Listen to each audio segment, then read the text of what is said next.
Makna kata kita tak boleh bagi alasan. Biasalah, biasa tak. Kita kena jaga kekemasan diri kita. An-nazafatu minal iman. Kebersihan itu sebahagian daripada iman. Nak tengok bersih ke tak bersih pergi rumah orang tengok kat mana dulu? Toilet tapi jarang masuk. Assalamualaikum, turun pergi toilet dia. Tak ada. Tapi maksudnya dia akan cari jalan lah kan, cari jalan. Tumpang toilet boleh, tak ada masalah bagi kan. Kita kalau jalan yang highway ni tak risau kan. Kalau kita ikut jalan lama tu, kalau berhenti dekat toilet dekat tanah, dekat stesen minyak yang jalan-jalan lama kampung kan, berdebar tolak pintu bilik air tu. Ya Allah, janganlah ya Allah, janganlah ya Allah, zam terapung kau. Nabi pernah sebut, Nabi kata Allah sangat suka hamba-Nya kalau buat satu amal pekerjaan diperbuatkan dalam keadaan baik, teliti dan sempurna. Baik, teliti dan sempurna. Maknanya buat betul-betul. Ni tak ada cincai-cincai, dia tak ada asbol, asal boleh, tak ada. Dia maknanya mesti buat dengan bersungguh-sungguh. Tak ada istilah-istilah janji siap. Sebab kalau kita tengok kan, biasa kita dengar kan, Melayu biasa kan, ayat kan, Melayu biasa, kontraktor Melayu biasa kan, peniaga Melayu biasa ayat dia. Jadi kita kena buangkan kebiasaan tu, betulkan yang biasa, biasakan yang betul. Faham tak? Dalam kalau kita memang biasa tu maka dia akan mengalir dalam sistem kita, sistem kehidupan kita.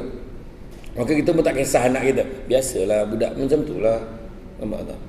Hari ni sebenarnya kita kena betulkan kebiasaan itu. Betulkan yang biasa, biasakan yang betul. Ni pondok Ustaz Kazim. Betul lah tu kan? Ada juga orang Johor kata bungkus lauk buat balik itu berkat kan? Tapi masuk berkat ni sebenarnya macam-macam. Orang cakap berkat ni kebaikan. Keberkatan ni adalah kebaikan yang Allah berikan kepada kita walaupun sikit tapi berkembang. Itu keberkatan. Jadi pada yang non muslim, dia akan ambil berkat ni adalah satu sebagai kebaikan-kebaikan yang Tuhan bagi pada dia. So maknanya kebaikan walaupun sikit tapi berkembang. Itu kita kena faham. Contohnya kita gaji tak adalah apa sangat kan, biasa je kerja kerajaan kan, biasalah, tak adalah. Sebab tak ada siapa setakat yang kerja kerajaan. Alhamdulillah gaji aku tinggi gila betul kerja kerajaan. Tak pernah lah belum pernah kan. Belum pernah masuk kan. Dan bila dapat mesej kan, tentang WhatsApp orang share tentang berapa penjawat awam dapat dijangka tahun ni pada belanjawan kan. Dan dah ada kan, macam cari asi kan? Cari asi. Jadi kalau kita tengok memang tak banyak, tetapi mungkin dia nampak sikit. Contohnya kita bagi duit belanja kat anak kita. Anak, mak tak boleh, Putrajaya, mama ada nyampah kan, mama tak boleh bagi duit belanja banyak, mama boleh bagi ni je RM2 je mama boleh bagi. Tak apalah mama, duit ni Alun masuk dalam tabung. Habis Alun nak makan apa? Alun puasa hari ni. Allahu Akbar. Maknya pun tak puasa kan, tapi nampak tak? Jadi sejuk hati kan.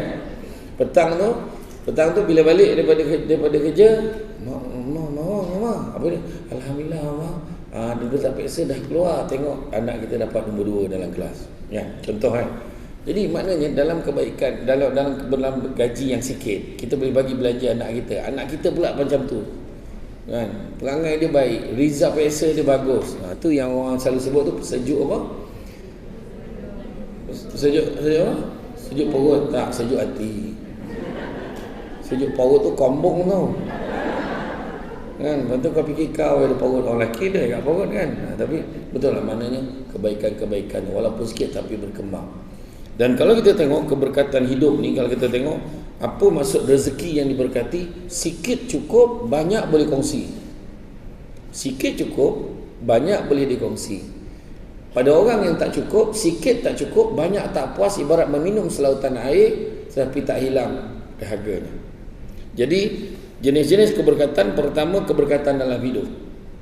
Keberkatan dalam hidup seseorang akan berkat dan melakukan sesuatu yang tidak mampu oleh orang yang hidupnya lebih lama. Sebagai contoh, Ketika zaman sahabat tu, seorang nama dia Sa'ad bin Mu'az, dia masuk Islam 30 tahun, tapi dia meninggal dunia waktu umur 36 tahun. Jadi akan tetapi bila meninggal, arah sampai bergoncang menyambut dia. Kenapa? Kerana dia dalam tempoh 6 tahun itu hidupnya penuh dengan keberkatan berbanding orang yang hidup lebih lama. Itulah. Keberkatan pada waktu, dia waktu dia penuh dengan melakukan perkara-perkara yang baik. Ada je benda-benda baik yang dilakukannya, kan? Contohnya kan, macam kita bekerja kan, pagi masuk terus buat benda-benda baik, kan? Masuk kerja terus buat benda baik. Contohnya membincangkan episod drama malam tadi, kan? Dia bincang, masuk belakang bincang, bincang. Tak sangka kan, geram betul lah aku tengok mak mentua dia tu. Dia jangan biar je. Dia bincang kan tu. Benda baik. Tak masuk benda baik tu benda buat kerja. Kan? Ini bincang episod drama tu kan lah dia. Jangan melu untuk Firdaus. Risik pada hati, kesian Haifah. Dia kata kan. Saya tak tengok. Saya tahu tajuk je. Dalam kesian-kesian tu, dia tak terima konsep dia tu. Kan? Risik pada hati, bisik-bisik gelora.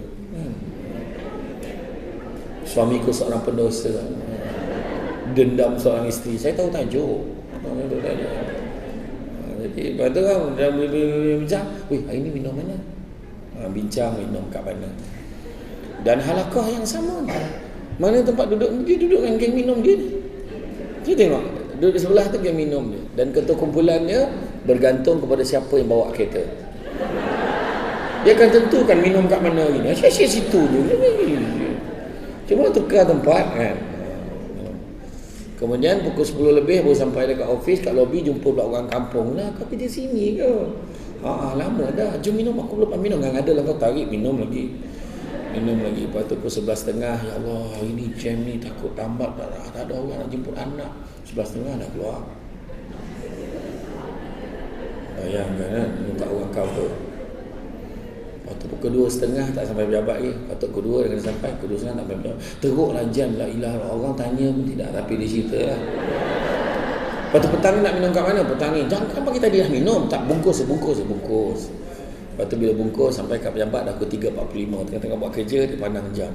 Ui, sekarang kerja tak rasa kan, tiba-tiba dah pukul 4. Bukan tak rasa, kau memang tak kerja masalah. Tu isu dia. Jadi, tapi benda ni saya dah check berlaku kat banyak tempat kecuali Kementerian Komunikasi dan Multimedia macam tu. Cara gelak tu tak ada lah tu kan. Jadi kemudian begitu juga keberkatan kepada rezeki kita. Itu sebabnya soalan yang ada saya tengok kepada kata-kata yang dikeluarkan oleh bekas Timbalan Mufti Kerajaan Negeri Sembilan. Sekarang ni dia imam besar di Masjid Besi Putrajaya. Dia kata kita bukan nak tanya rezeki, kita bukan nak sebut rezeki kita halal ke tidak, tapi soalan dia bagaimana nak menghalalkan rezeki yang kita cocok pada setiap bulan ni. Macam mana cara dia? Itu yang sekarang nak kata, aku kerja kerajaan confirm lah berkat, gaji aku dah hal, aku kerja dapat gaji bulan. Kadang kita kerja orang lain kerja lagi teruk daripada kita. Kita kerja masih biasa je, kadang kita tak buat kerja pun, orang lain buatkan kerja untuk kita. Tapi gaji sama. Kan? Tak lama lagi kita dengar kan, pengumuman yang diumumkan oleh bawa Menteri bagi menghargai jasa penyawat awam. Kita mengumumkan, memberi galakkan dan memberikan servis khidmatan kepada masyarakat. Maka kita umumkan bantuan insentif kewangan sebanyak mula orang macam ni berapa kan. Dia pun umum RM700. Rasa macam banyak sangat lah kan. Tapi kita kena ingat, dalam bab rezeki ni ada 3 hakikat. Rezeki pada siapa? Rezeki pada siapa? Pada Allah. Tapi ada 3 hakikat rezeki yang kita kena faham. Pertama, punca rezeki. Punca rezeki Tuhan tentukan. Ada orang punca rezeki gaji. Ada orang punca rezeki dia mungkin mak saudara dia meninggal, ada duit tanah, tak ada saudara lain. Kita yang nampak itu punca rezeki dia. Ada orang punca rezeki dia kahwin aja. Kahwin mati. Macam drama Natasha tu kan, dulu tak ingat tak drama Natasha, semua lelaki nak kahwin mati. Kan? Ada orang rezeki dia rezeki anak, Kan? Anak je. Assalamualaikum, salam jadi. Yang faham? Tak faham sudah. Yang sebab bagi salam nyawa memang jadi. Kerana tepuk nyamuk pam jadi. Bayang jadi. Bayangkan. Jadi anak 10 orang. Dan rezeki dia bila? Rezeki anak ni bila ramai kan? Dia Assalamualaikum warahmatullahi wabarakatuh. Hantar WhatsApp dalam grup anak-anak kan. Sekarang dah pun masuk 28 hari bulan. Masih ada anak-anak yang belum bank in duit bulan ni. Sila abaikan mesej ini sekiranya bayaran telah dibayar. Anak 10 orang, seorang 500, tak 5,000. Contoh kan. Jadi itu rezeki dia yang tu. Ada orang rezeki dia naik pangkat, ada orang rezeki dia berniaga. Kan, alhamdulillah dia berniaga. Ada orang rezeki dia anak-anak berjaya. Ada juga rezeki macam tu. Abang ya Allah, saat yang paling tak boleh lupa kan. Bang anak kita combo bang ya Allah. Ya Allah, dia seronok sangat tengok anak dia combo kan. Menitir saya mata. Suami, ini combo tadika ni kau agak dia punya itulah. Dia punya happy tu kan. Saya kena tau. Sejarah jamah untuk pesta convocation buat dekat dewan apa kan. Saya ingat apa combo tadika dengan aku pakai robe ni. Macam tu. Tapi tak apalah kan. Betul kan, kita rasa gembira sangat. Wah, budak tu bukan nak pun combo tu. Tak jangan tengok balik muka dekat frame ni. Muka tak puas hati kan. Muka. Susah nak tengok muka budak yang happy kan. Tak ada kan. Ada orang rezeki punya. Tu punca rezeki, satu Tuhan tentu. Kedua, Tuhan tentukan kadar dia. Jadi jangan komplain. 500, 700. Kita nampak 500 tu kecil. Kita nampak 700 tu kecil. Tapi pada setengah orang 700 tu besar. Dia dah 700. Bila dia baca dalam WhatsApp tu RM700, ya Allah, dia rasa nak bawa family lagi makan. Dia tu pergi cucuk duit tu. Wah, belum masuk lagi ni baru. Sebab pada dia besar, dia excited kan, dia nak bawa family dia pergi makan. Walaupun tu lah sekali dia dapat makan besar macam tu kan. Tapi pada dia besar makna dia. Kita nampak kecil kan, tapi pada setengah orang itu besar. So, jangan pandang kecilnya nikmat tu, pandanglah siapa yang memberikan nikmat itu. Dan yang ketiga, pertama punca Tuhan tentu, kedua kadar, ketiga Tuhan tentukan bila kita dapat rezeki tu. So, jangan komplain. Dia je naik pangkat. Kita ni apa weh? Asal APC dia. APC dia. Kita ni tak kerja ke weh? Sebab kau selalu cakap macam tu lah, kau tak dapat kan. Tak apa. Saya handle team building kan. Dia buat untuk staff, untuk punya Om Negeri Perak. Saya buat di Pangkor, Pulau Pangkor kan. Saya buat satu game tu, game Damula. Damula tu sebenarnya Damula ni ajar kita tu. Orang tua dulu ajar kita main Damula ni, ajar tentang sabar. Yang kita baling je dadu tu kan. Ada orang rezeki dia kejap-kejap tangga. Oh Allah, kita tengok Allah ke. Kau nipu ke apa ni? Jap tangga. Rezeki dia. Yang seorang tu kejap-kejap ulang. Nenek lah, bodoh lah. Dia boleh yang penyawak awam ni, orang tua ni bila main game dah mula ni, kita kok bodoh lah, bodoh. Dia marah ular, kau yang paling dadu tu. Yang seorang tu pula, ular tidak, tangga tidak. Melangkau, ular tak, tangga tak. Masalah dia dekat 98. 900 undur balik, 900 undur balik, betul tak kan? Sebenarnya dia ada kena-mengena dengan kerja kita. Ada kena. Ada orang rezeki dia naik pangkat, transfer sini, naik pangkat, rezeki dia, jangan kita marah. Rezeki dia. Orang ni pula yang mula tadi, kejap-kejap dekat department, pangkat tak naik, dekat department. Pergi sini, pergi sana, hantar sana. Semua department tak nak dia. Contohlah dia kata, tak, percaya pada hikmah, agaknya Tuhan berizinkan aku pergi kerja banyak department ni supaya aku pencen besok aku tahu semua kerja. Dah. Yang seorang yang 98 tadi, pencen, baru sambung kontrak ni. Tak, pencen. Dia kena sangka baik. Maknanya apa? Maknanya khidmat dia masih diperlukan. Sangka baik. Saya pergi ceramah sana sini, saya naik Azia, sangka baik kan. Saya pergi ceramah dekat UTM Jalan Semarak, boleh kereta penceramah kena klaim. Aku fikir tu. Benda realiti. Bayangkan pergi, saya camah dekat UTM Jalan Semarak. Lepas tu dia ngajak makan dekat hotel UTM tu. Kan ada hotel UTM and resident tu kan. Ni makan kat sana. Jadi staff saya bawa kereta, kemudian parking kat depan hotel, logo UTM, parking kat situ. Dia bilang, okay, saya balik dulu. Balik dulu. Lepas tu driver saya datang, bos, kereta kena kelem. Kereta kena kelem. Merah muka mengarah campus tu. Kan? Tapi macam mana? Sebab kita tak boleh nak, kita jangan sibuk nak lihat persepsi orang. Naik kereta besar, besar kereta sekarang, belagak. Naik kereta Asia, susah hidup dia sekarang. Kan? Bukan pengiktirafan manusia yang kita nak kejar. So dalam keberkatan ni ada keberkatan apa? Keberkatan pada ilmu yang kita belajar. Setiap hari ada je ilmu yang baru kita belajar dekat tempat kerja kita. Oh ni cara ni macam mana? Oh ni borang ni, macam ni pakai. Oh macam ni kerja nak buat. Oh macam ni prosedur dia.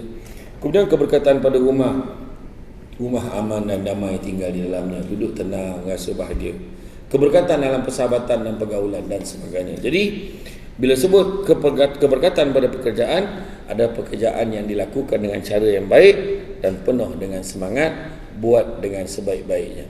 Nabi pernah sebut, Nabi kata Allah sangat suka hamba-Nya kalau buat satu amal pekerjaan diperbuatkan dalam keadaan baik, teliti dan sempurna. Baik, teliti dan sempurna. Maknanya buat betul-betul. Ni tak ada cincai-cincai, dia tak ada asbol, asal boleh, tak ada. Dia maknanya mesti buat dengan bersungguh-sungguh. Tak ada istilah-istilah janji siap. Sebab kalau kita tengok kan, biasa kita dengar kan, Melayu biasa kan, ayat kan, Melayu biasa kan, kontraktor Melayu biasa kan, peniaga Melayu biasa ayat dia. Jadi kita kena buangkan kebiasaan tu, betulkan yang biasa, biasakan yang betul. Faham tak? Dalam kalau kita memang biasa tu maka dia akan mengalir dalam sistem kita, sistem kehidupan kita. Maka kita pun tak kisah anak kita, biasalah budak macam tu lah. Nampak tak? Hari ni sebenarnya kita kena betulkan kebiasaan itu. Betulkan yang biasa, biasakan yang betul. Kontraktor datang rumah saya, dia buat kan, dia pasang warning tu, lepas tu dia tebuk lubang. Bila tebuk lubang kan, rupanya dia tak pakai lubang tu. Rupanya lubang tu bila letak palang tu tempat lain pula, kena tebuk lubang lain. Habis lubang yang ni, tak apa, kita tampal lah dengan skru-skru lain, dia tutup dengan skru. Tapi bila hujan, nitik-nitik. Nampak tak?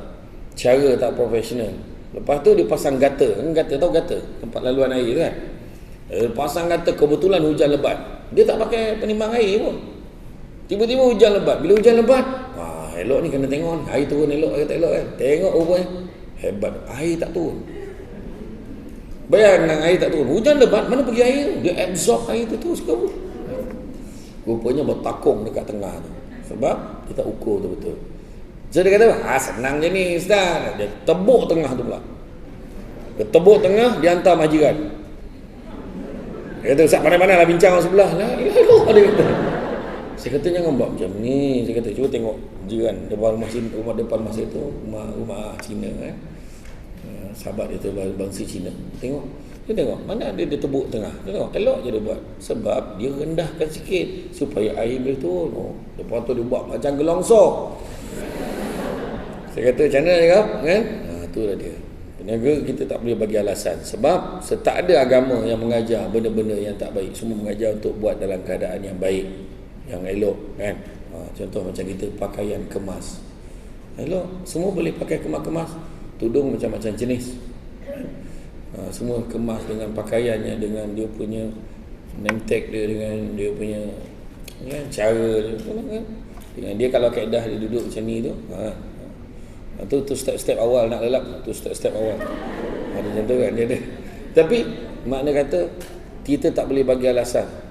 Biasalah, biasa tak. Kita kena jaga kekemasan diri kita. An-nazafatu minal iman. Kebersihan itu sebahagian daripada iman. Nak tengok bersih tak bersih pergi rumah orang tengok kat mana dulu? Toilet Tapi jarang masuk. Assalamualaikum, turun pergi toilet dia. Tak ada.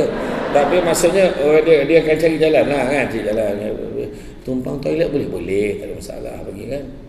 Saya bayangkan di Malaysia ni pelik tak pelik, dia ada NATEF, Expo NATEF. National Toilet Expo. Expo tandas kebangsaan, bayangkan. Yang rupanya tandas ni sangat kritikal. Dekat Malaysia ni, Allah. Kita kalau ikut highway kita tak risau sangat kan. Kat highway tak risau sangat sebab kebanyakan masa bersih. Cuma kita kadang-kadang tertipu lah kalau kat R&R tu kita tertipu dengan tekanan air. Kan bila kita masuk tu berfusuk lah.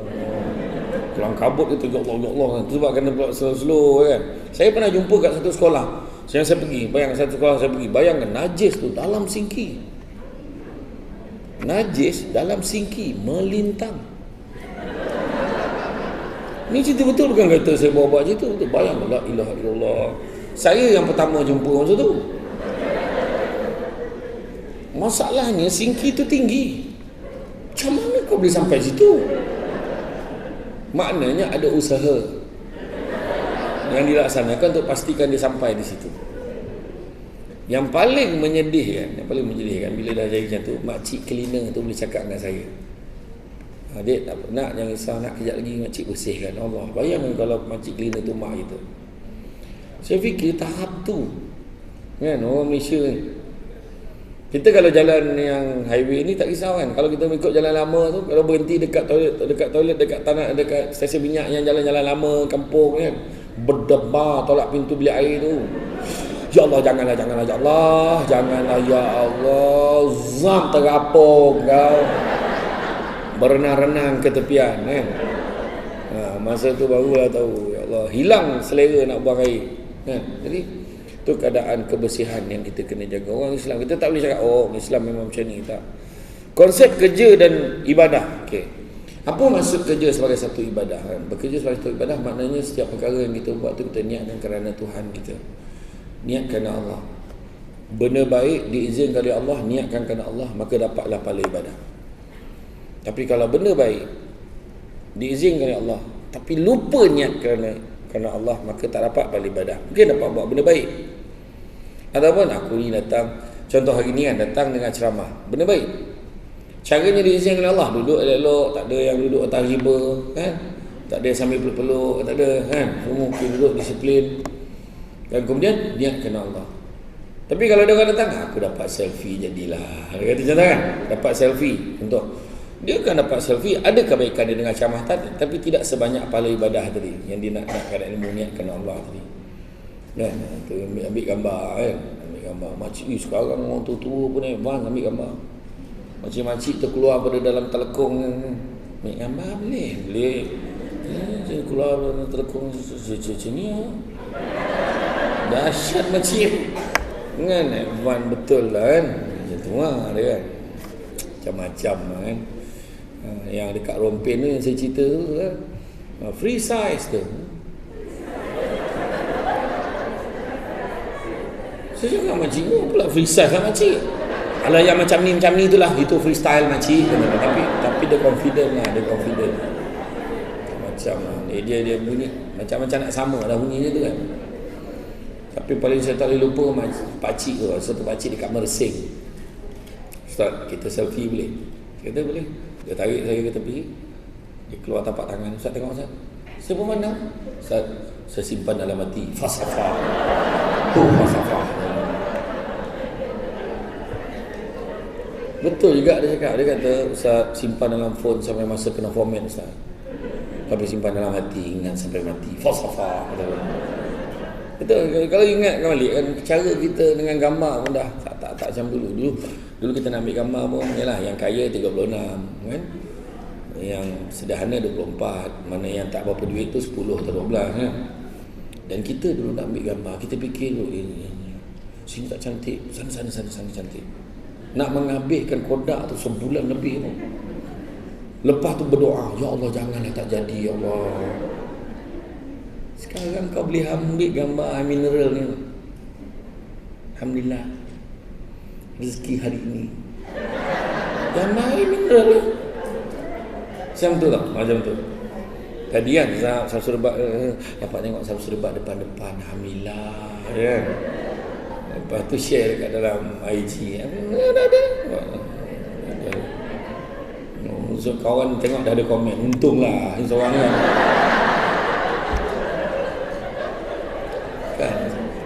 Bayangkan dulu orang nak berlakon dulu kena screen test. 3, 2, 1 action, bawa watak serius. Kenapa kau buat aku macam ni? Okay, kan?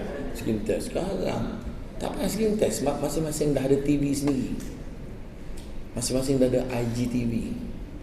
Ada budak sekolah tu dia boleh buat live sikat rambut.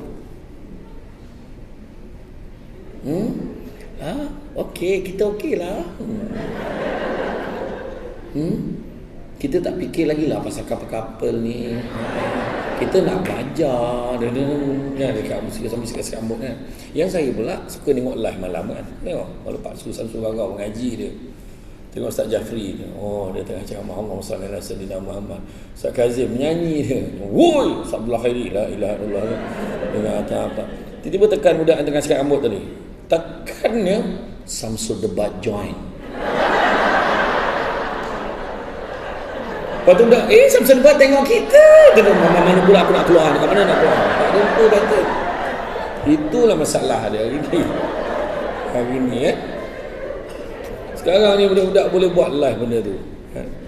Sekarang ni lah macam-macam. Tapi itulah saya kata satu, bila saya camah motivasi dekat sekolah, ada budak-budak sebut benda yang sama. Dia kata, saya tak nak belajar. Kita orang tak nak belajar. Dia cakap dengan cikgu dia, kami tak nak belajar. Kita orang nak jadi YouTuber. Pernah dengar tak kan? Kita tak nak belajar, kita nak jadi influencer. Dia faham pun tidak influencer tu apa? Nak jadi Insta famous. Sebab senang boleh buat duit banyak, dia katanya. Dia percaya benda tu boleh banyak. Saya kata, buat apa kita jadi YouTuber tapi kita membodohkan diri kita buat apa? Biarlah kita jadi YouTuber yang ada ilmu. Biar kita jadi YouTuber dalam masa yang sama kita seorang doktor. Kita jadi YouTuber dalam masa yang sama kita seorang pegawai. Kita jadi YouTuber dalam masa yang sama kita adalah merupakan seorang doktor, seorang engineer, peguam dan sebagainya. Sebab ilmu ni kena ada. Kan, sampai ada orang sanggup menyanyi dan dia seronok orang ramai follow dia, dan dia tak pernah tanya ke kawan dia, kau dengar suara aku sebelah aku nyanyi ni okey tak okey, tanya dulu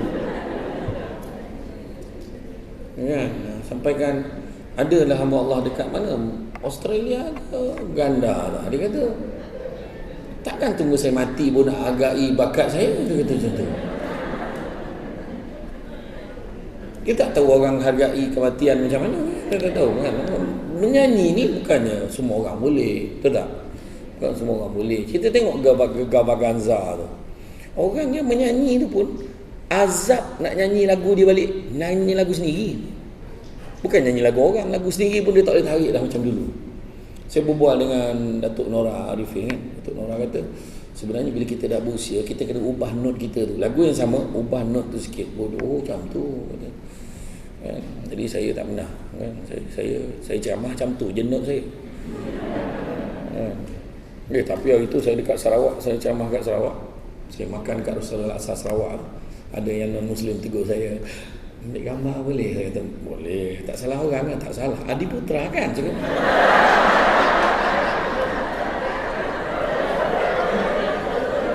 Saya tak adalah terbawa-bawa kan? Tapi masuk dalam bilik air ni lah, tak mana. Tapi malam tu dia tag balik saya, dia tag. Dia malam tu dia tag. Bukan Adi Putra, bukan Mak Kilau, bukan Samsul Yusof, dia kata ni. Kau tu. Tak, bukan saya buat sendiri tu cerita tu. Adalah tu kan. Malam tu kena boleh berperasan, muka tu berbeza berperasan. Jadi pekerjaan yang dianggap sebagai ibadah, pertama mendapat keredaan Allah, bukan benda-benda yang tak baik. Mana kerja tu elok-elok lah. Kerja tu ikut syariat. Kerja tu jangan mengulah. Kerja tu jangan tipu klaim. Bila bahagian keuangan dia query, kenapa klaim ni banyak ni, sedangkan semua pergi kursus yang sama, kenapa awak berbeza dengan orang? Ya, kita marah. Macam duit mak ayah kau. Jangan marah. Sebab bukan duit mak ayah dia lah dia tanya query macam tu. Sebab nanti dia akan dipersoalkan. Kenapa awak boleh luluskan? So dia tanya, jawablah dengan jujur. Kalau kita memang jujur, jawab je. Minta maaf puan, memang klaim saya berbeza daripada orang. Walaupun pergi tempat yang sama, sebab saya tak tahu jalan. Dekat roundabout tu je saya pusing 3 kali, fikir mana satu simpang nak masuk. Cakap macam tu kan. Cakap dengan jujur. Kedua, tidak meninggalkan perkara-perkara yang wajib. Contohnya solat, amanah dia jaga. Tu ada orang tanya saya, Ustaz, kalau kita bekerja, kita nak buat solat sunat duha, boleh ke tak boleh? Boleh dengan Dan izin ketua jabatan. Tapi yang izin ketua jabatan pun, kalau kita ambil hukum yang paling baik sekali, hukum warak paling baik sekali adalah kalau kita semayang 5 minit, paling baik balik pun lewatkanlah 5 minit. Macam tu. Sanggup tak sanggup? Tu soalan dia. Kemudian bila kita buat kerja pula, ada kerja penting hari tu, boleh tak kalau apa ni? Boleh tak kalau kita nak buat juga solat sunat duha? Kalau bos kita izinkan, pergilah sekejap, pergilah. Tapi kalau bos tak izinkan, kita tak boleh buat apa, sebab yang wajibnya tugas kita tu dulu. Kerja kita sebagai amanah tu yang kita kena buat dulu. Solat sunat duha tu pun solat sunat saja. Banyak soalan saya dapat. Ustaz selalu cakap rezeki tak pernah salah alamat, tapi kenapa tak pernah sampai ke alamat mak saya? Saya kata itu bukan salah alamat, tapi salah orang yang duduk ke alamat tu. Kenapa pula? Sebab kita kadang hidup kita sangka rezeki ni sama macam yang kita nak. Tak semestinya. Kadang-kadang kan kita dalam hidup kita ni, kita ada 10 benda yang kita nak, tapi Tuhan dah bagi 7. Kita lupa Tuhan dah bagi 7, tapi 3 yang kita tak dapat tu kita besar-besarkan. Kenapalah aku tak ada rumah besar, kenapa aku tak ada kereta besar, kenapa? Tapi sebenarnya kadang ada orang, dia dah ada rumah besar, dah ada kereta besar, tapi dia tak dapat benda lain. Mungkin juga. Tapi kita kena belajar terima, adalah kebaikan di sebalik semua yang Tuhan bagi kat kita ni. Ada tu kebaikan. Ada orang tu jambatan ni pendek, ada orang jambatan ni panjang. Maksud apa tu? Jodoh. Orang jambatan ni pendek mana? Kejap dia jumpa jodoh. Ada orang tu jambatan dia panjang sangat, lambat berjodoh, tapi bila dia dapat yang terbaik. Ada orang tu dah dapat pendek, jodoh pendek, banyak kali pula tu, contoh. Kan? Jadi macam-macam lah. So tu sebabnya persoalan tentang rezeki yang Allah bagi ni sangat besar. Cuma kita kena tengok dengan teliti. Kemudian hasilkan kerja yang berkualiti, dilaksanakan dengan tekun, cekap dengan bersungguh-sungguh. Contoh Nabi berniaga dulu kan.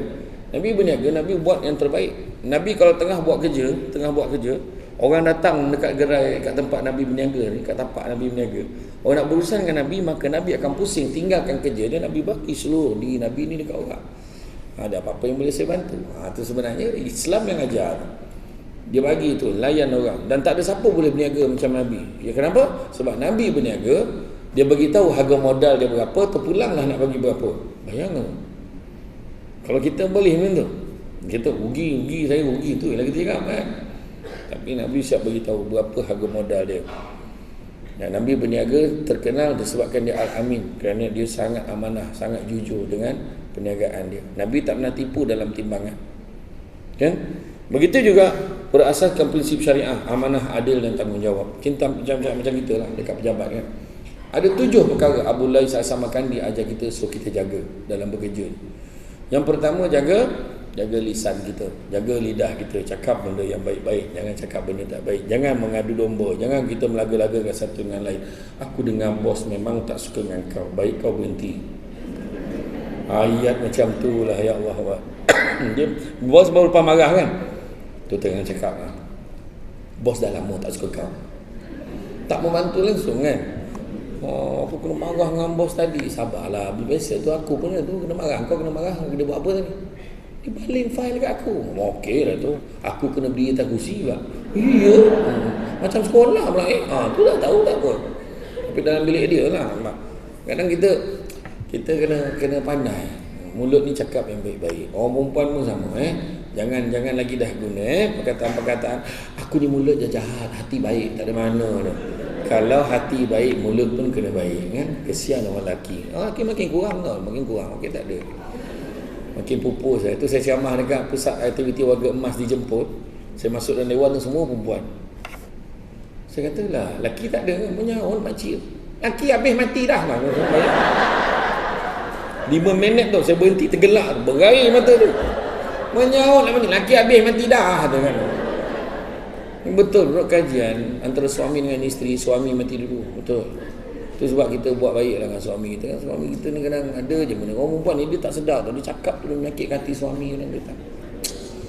Dan itulah yang lelaki ni pendam, tahan, sabar kan. Nampak tu. Nampak tu. Nyawa tetap nyawa. Ustaz ni. Suami balik mengaji lambat. Suami balik lepas maghrib dia mengaji, imam sekejap mengaji. Alang-alang sampai isyak ngaji lagi, sonok ngaji dengan imam. Balik kena sound, pahal lambat. Ngapa macam tu pahal?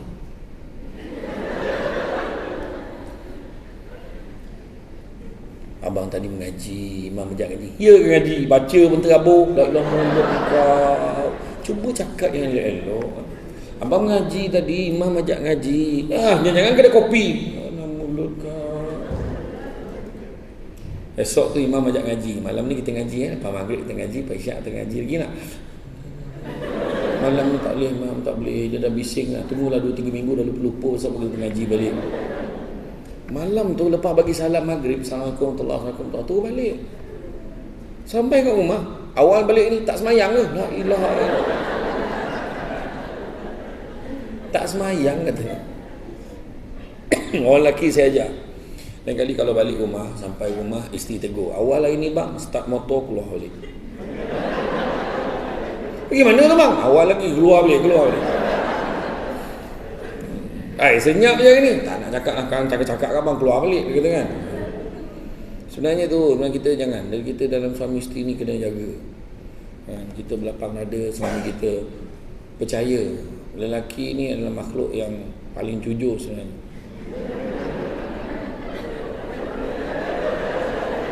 Cuma dia sering kali dia tanya soalan-soalan yang sukar.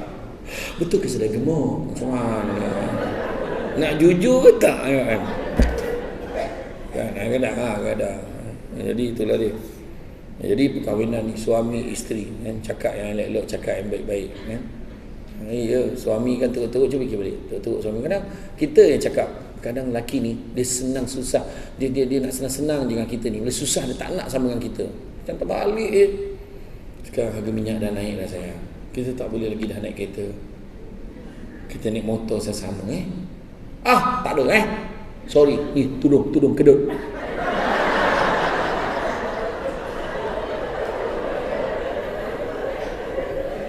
Dek tudung kau tak sanggup bersusah sikit dengan suami. Kan nanti tudung kedut, saya tak mau tudung kedut. Suami ni nak jimat, naik motor je. Kalau hujan basah dia kata. Tapi kalau hujan macam mana? Basah lah suami kata. Pakailah baju hujan, nanti kena juga. Tak tutup penuh, pakai PPE. Tapi kalau ada, abang, selama ni kita pernah susah kan? Kalau naik motor lah bang. Kalau jalan kaki, saya sanggup bang. Yalah kita naik motor Okey, habis nanti tudung saya macam mana? Suami tanya, abang, saya pakai helmet, pakai anak tudung. Tudung sangkut kat hanger.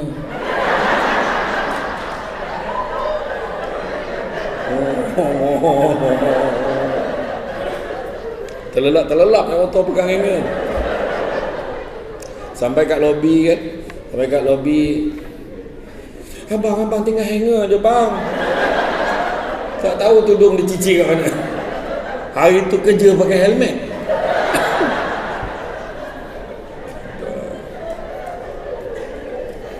Ini susah senang bersama. Susah senang bersama. Tak apalah, susah senang bersama macam mana pun tentulah. Pengorbanan. Kadang suami pun sama, kena faham lah. Suami pun kadang ada kat kasar ni. Abang, jom pergi pasar bang. Abang dah nak habis ni. Pasar. Time ni aku nak pergi pasar. Suami ada kat kasar. Bila naik kereta, tap, bocor pula tayar. Engkau ni pasar. Malam ni. Sini ke pasar ni, saya tak ada niat nak bocorkan tayar. Dia marah bini tu. Bini tu tak bersalah kot. Bini nak beli barang je untuk keluarga kot.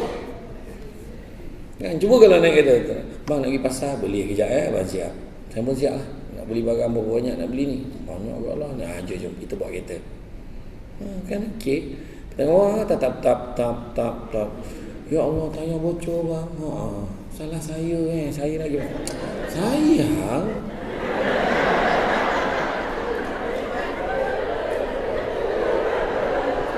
Drama sangat kan? Dah, aku kena lakonkan biar kau faham. Penghayatan tu penting. Saya tak ada apa-apa lah ni, sikit je. Bukan kita nak pun bocor ni kan. Saya turun cakap, boleh saya turun? Turun lah, abang nak kunci kereta ni. Lepas tu dah kunci, check, tekan remote. Ni, pegang tangan apa? Kenapa? Jomlah kita jalan sesama. Dah lama kita tak jalan sama. Tak adalah jauh sangat, dalam 30 km lagi. Sampai kat pasar, memang tak boleh beza dah muka dengan ikan. Tentu lah, order lah Grab ke apa kan, macam. Jadi kalau kita bekerja sebagai satu ibadah ni, pertama rezeki yang didapatkan adalah baik. Rezeki yang dapat adalah baik. Sebab saya kata tadi, lisan kita jangan cakap benda yang tak baik. Nak dapat benda baik, cakap pun baik-baik, cakap yang baik-baik, cakap yang lembut-lembut, cakap yang tak menyakitkan hati orang. Jangan pun macam tu. Cakap yang baik-baik. Lisan kita ni, menurut kajian, manusia yang baru dilahirkan, lidah adalah anggota yang paling lewat sekali berfungsi. Tapi apabila seorang manusia itu meninggal dunia, lidah adalah anggota yang paling awal sekali akan hancur. Maknanya dia ada tanggungjawab dia. Dan jangan salah faham, kadang-kadang orang ni dekat luar dia diam je, muka tak ada apa-apa, innocent je. Tapi dekat dalam akaun Facebook dia, Instagram dia, dia membalun orang tak cukup tanah kan. Contohlah, kita letak gambar seorang pemimpin, tak kira lah parti mana, ini kan cerita politik lah. Letak gambar seorang pemimpin, jangan tulis caption apa-apa, tu letak muka je, post, tengok komen bawah, ya Allah, macam-macam kepala bampak semua keluar, tuntang, tak berguna ni, mati lagi baiklah, itu dia tulis macam lah. Tapi adalah seorang daripada KKMM kan, dia pun cubalah tulis, kita cuba jadi baik kan? Cubalah tulis yang baik-baik, bahasa melambangkan bangsa. Nabi tak ajar kita tulis yang kasar-kasar macam ni. Apa pula komen bawah tu? Kau pun sama tu, tok dia kan? Itu realiti hidup kita pada hari ni. Tak tahu kenapa. Tu yang disebutkan kan, rumah semakin besar, orang makin tak ada.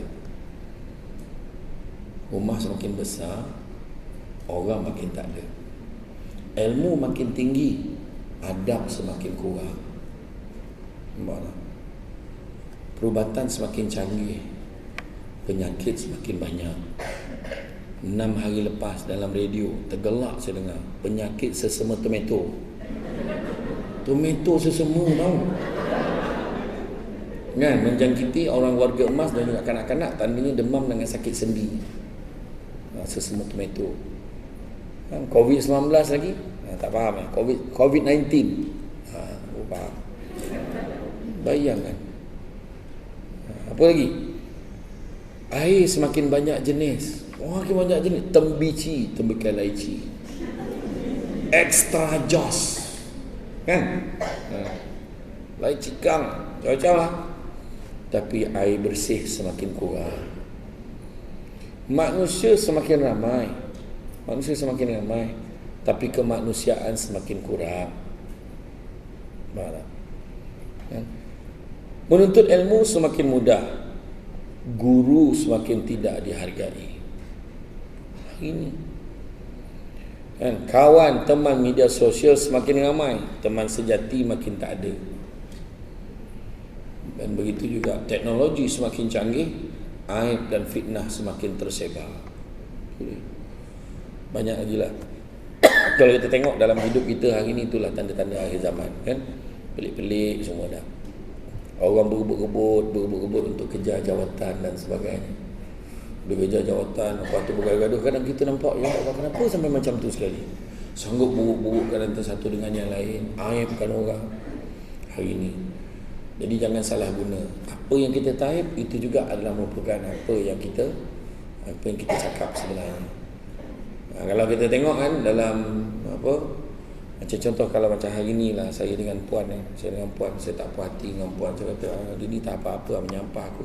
Dia pun tak puas hati dengan saya. Dia cakap, alah macam bagus menyampah aku ni, contoh. Tapi mungkin saya dengan dia, saya boleh jumpa minta maaf, sebab saya kenal dia, dia kenal saya, mungkin. Tapi yang kita bantai kat dalam TV tu, yang artis yang kita tak mana dia duduk pun kita tak tahu, masa bila kita nak minta maaf dengan dia? Jadi lebih baik kita jangan cakap benda-benda yang tak baik. Macam saya lalu tadi kan, saya maafkan lah. Yang orang ngumpat-ngumpat saya tadi, saya maafkan. Mudah, senang. Tadi tinggi betul Samsul debat kan. Jadi saya maafkan dah yang mengumpat tu tadi. Saya bukan baru hari ni tinggi, dah lama tinggi dah. Dalam TV nampak rendah, tinggikan sikit TV tu. Buka je mas, dalam TV nampak tua, kau hajar aku, tapi saya maafkan juga kan. Tapi benda dah biasa kita cakap kan. Jadi makna kata, gunakan bahasa yang baik-baik, tulis yang baik-baik, fikir yang baik-baik, buat yang baik-baik, mudah-mudahan Tuhan balas yang baik-baik. Keduanya dari segi pandangan mata. Mata kita jangan pandang benda-benda yang tak baik. Contoh dekat telefon bimbit kita kan, kita pandang benda-benda yang tak baik. Waktu kerja pula tu. Sebab kita tengok di Malaysia dengan di Barat ni berbeza. Di luar negara ni sampai dekat pejabat, kebanyakan kalau yang profesional betul tu ni memang handphone ni ditutup dia off kan. Jadi kalau family nak call dia, family ni kena call dekat talian hotline pejabat. Boleh tak sambung dengan saya dekat ni? Lepas tu Pak sekejap cik, boleh tak sambung dengan pada ni? Dah sampai ni dekat department ni, okey nak cakap dengan siapa? Nak cakap dengan ni Pak. Bila sambung malam ni jadi tak pergi pasal malam. Takkanlah nak cakap pasal tu. Tentu dia akan cakap benda yang penting saja. Nampak tak? Tapi kita di Malaysia ni itulah lain sikit. Kadang WhatsApp kan tulis ingatkan telefon ni rosak, tak berbunyi pula hari ni. Sebab itu jadi maknanya kita kena ingatlah, mata ni pandang apa yang dapat pahala. Pertama, pandang muka mak ayah dapat pahala. Pandang muka mak ayah dapat pahala. Kalau mak ayah dah tak ada, sejarah kubur dia. Kubur jauh Ustaz, kirimkan doa pada dia. Pandang muka mak ayah, buat video call. Pandang muka Allah kan. Yang kedua, pandang muka suami, pandang muka isteri, dapat pahala. Yang satu syarat, pandang suami dan isteri sendiri. Suami isteri sendiri dapat pahala insya-Allah. Suami tengah duduk-duduk kat sofa tengok bini lipat kain. Allah.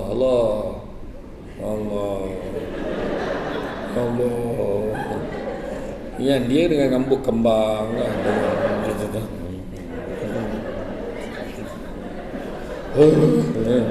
Suami tu Allah, pahala tu tengok.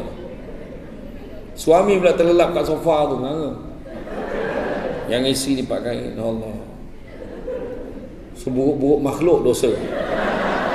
Kalau tu lah ayat yang kau pakai, dosa lah. Janganlah abang kan penat. Pergi masuk dalam masuk dalam. Saya banyak lagi ni. Teman ni tak payahlah abang, penat dah tu pergi masuk dalam. Pandang dapat pahala. Yang ketiga, pandang apa? Pandang Kaabah dapat pahala.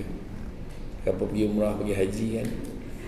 Kalau pandang dapat pahala, pergi sana dan tengok lagi besar pahala. Itu sebab untuk dulu dia beli frame.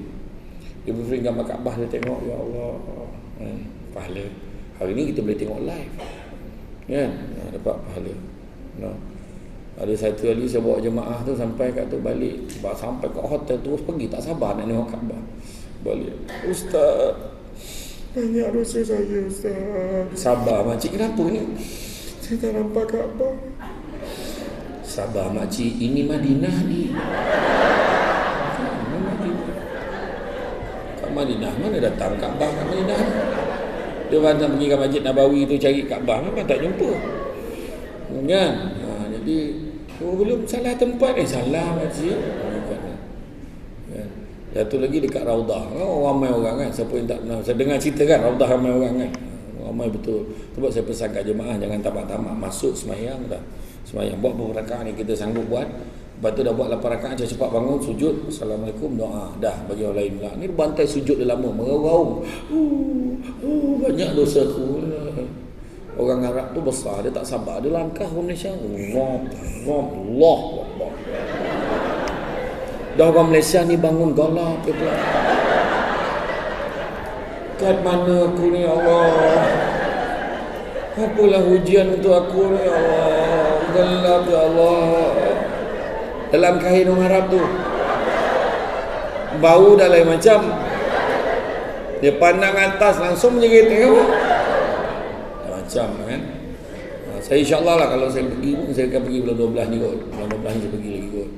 Siapa yang nak pergi boleh pergilah. Siapa yang baru daftar haji hari ni, siapa baru daftar haji hari ni, insya-Allah kalau tak ada apa-apa aral melintang boleh pergi pada tahun 2137. 150 tahun lagi tau. Dahsyat betul.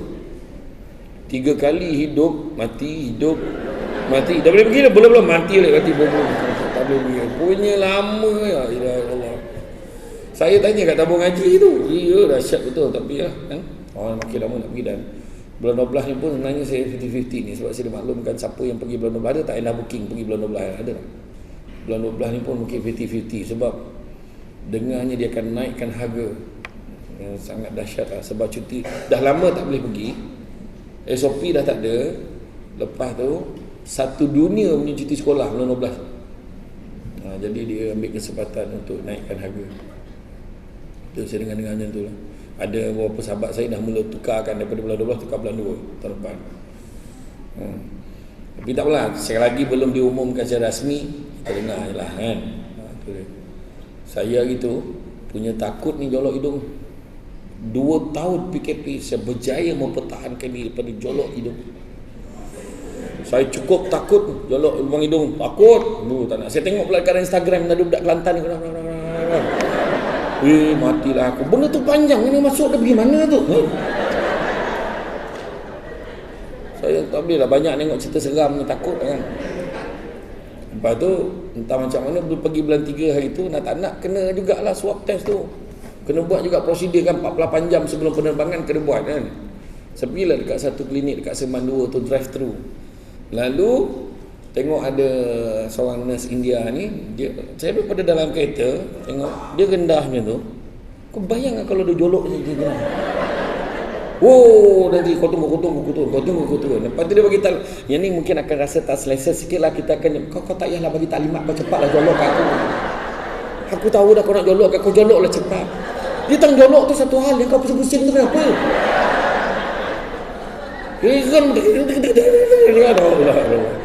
Lepas tu bila sampai, ringkas cerita, alhamdulillah saya negatif. Waktu tu mak saya positif, adik-beradik saya semua positif. Tapi saya lepas pergi, alhamdulillah, doa semua orang kan. Lepas tu bila sampai kat sana, ringkas cerita nak balik, sebilik dengan saya, ada sepupu saya pergi, dia Allah, aduh demam. Lepas tu dia test RTK, pakai dia punya saliva ni, test dia punya ilio, dia test kan. 2 lain. Sebilik dengan saya. Wah sudah kau COVID ni kan. Tapi bila nak test balik, yang pegawai yang Arab, yang pegawai perubatan Arab tu, dia nak cek. Alhamdulillah tak ada SOP, dia tak ada jolok hidung lah, selega lah. Dia ambil kat air leo je. So dia suruh buka mulut. Bila buka mulut yang best tu, dia ambil kat mana tu?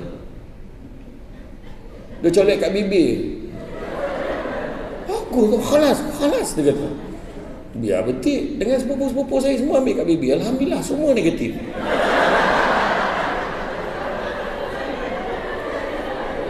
Sebab dia tak nak tahan orang Malaysia kat sana pun. Kan? Nak pergi kan? Saya pun lega lah. Semua negatif. Okey lah balik lah. Sampai di KLIA. Sebelum cop pasport sepanjang-panjang KKM. Semua dah ready dengan batang panjang. Jolok lagi ke? Bila dia jolok hidung start. Alhamdulillah satu kapal terbang positif.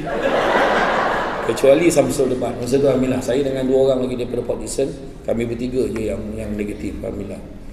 Tapi memang lah, maknanya dia nak ni, tapi sekarang alhamdulillah dah tak ada lah. Yang jolok tu semua tak ada lah. Ya? Jadi balik semula. Maknanya tadi pandang Kaabah dapat pahala. Yang keempat pandang apa tau? Pandang Quran dapat pahala.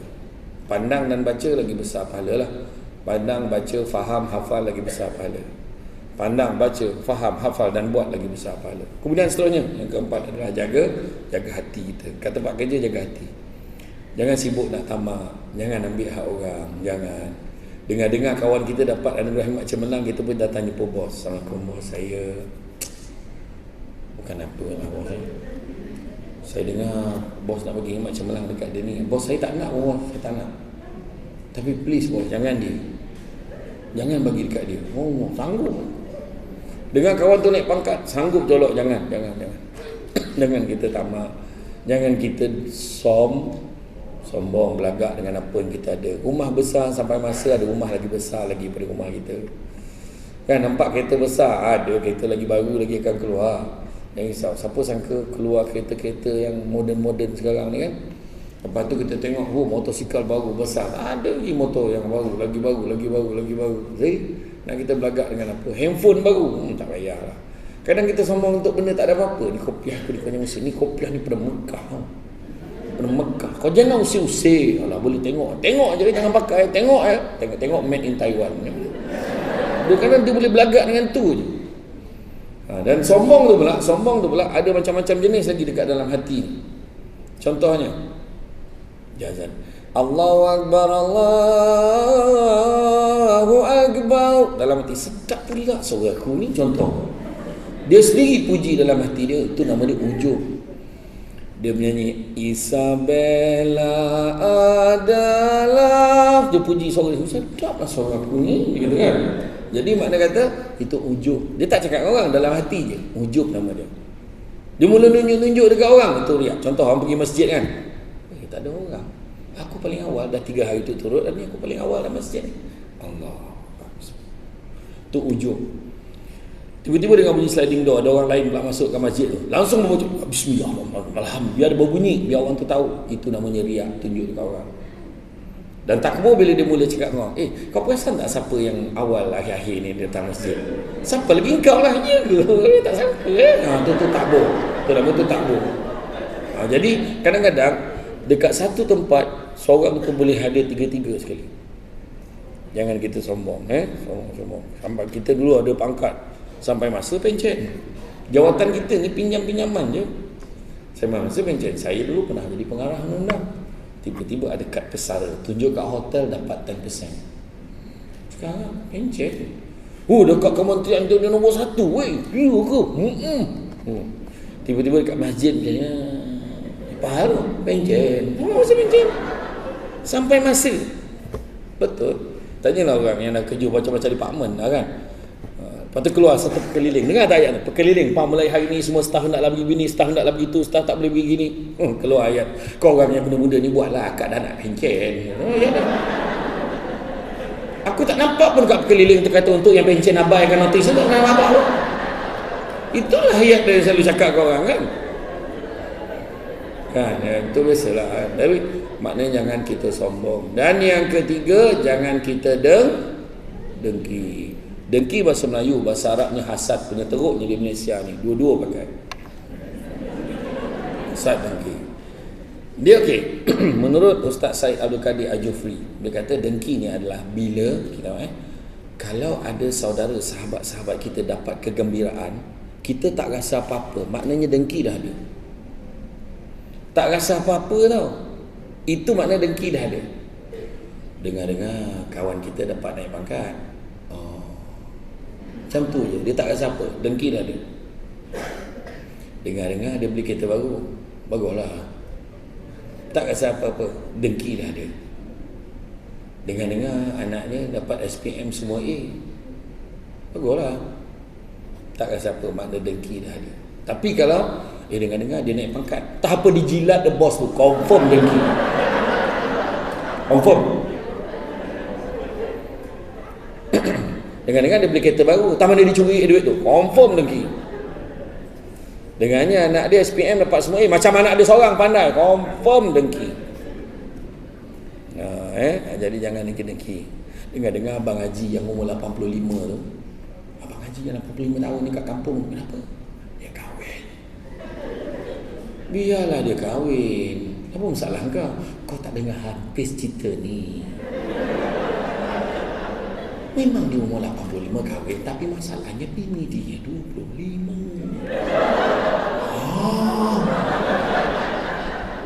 Macam mana kita nak respon?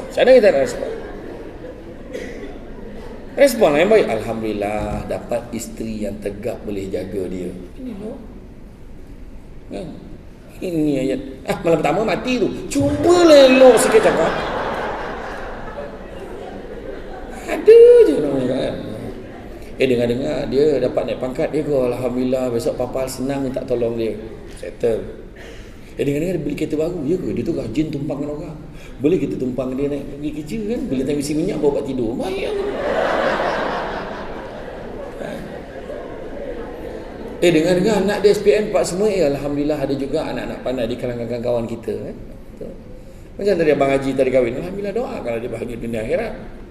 Aku rasa dia dah mandrem dah budak tu. Tak ilaha illallah. Jangan tanya budak perempuan tu, Dek, ni akak nak tanya apa kau gemar sangat dengan Abang Haji tu, umur dia dah kan dah banyak. Macam mana saya nak cakap Pertama, Abang Haji ni dia pandai gurau orang tua tu. Dia romantik. Iya ke? Kita makan malam pasang lilin tu ke? Iya ke? Lepas tu kan, dia setiap kali saya marah, dia tak pernah balas balik. Dia pokak, tak terang nak balas cakap. Tak, tapi banyak yang positif-positifnya. Kan? Kalau kita ni buang dekat pejabat pun buang perasaan tamak, buang perasaan hasad, buang perasaan dengki. Kata Nabi, hasad mampu memakan kebaikan umpama api membakar kayu.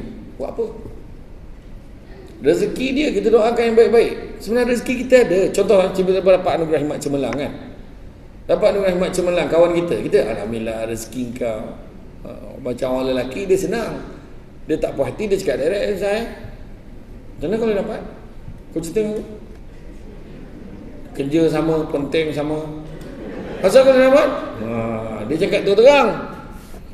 Mana tahu, tapi setakat ni kalau bos aku suruh buat apa-apa aku buat. Aku penting-penting dengan kau pun kerja siap weh. Oh ya, aku tanya je. Dia nak tahu macam mana kau dapat.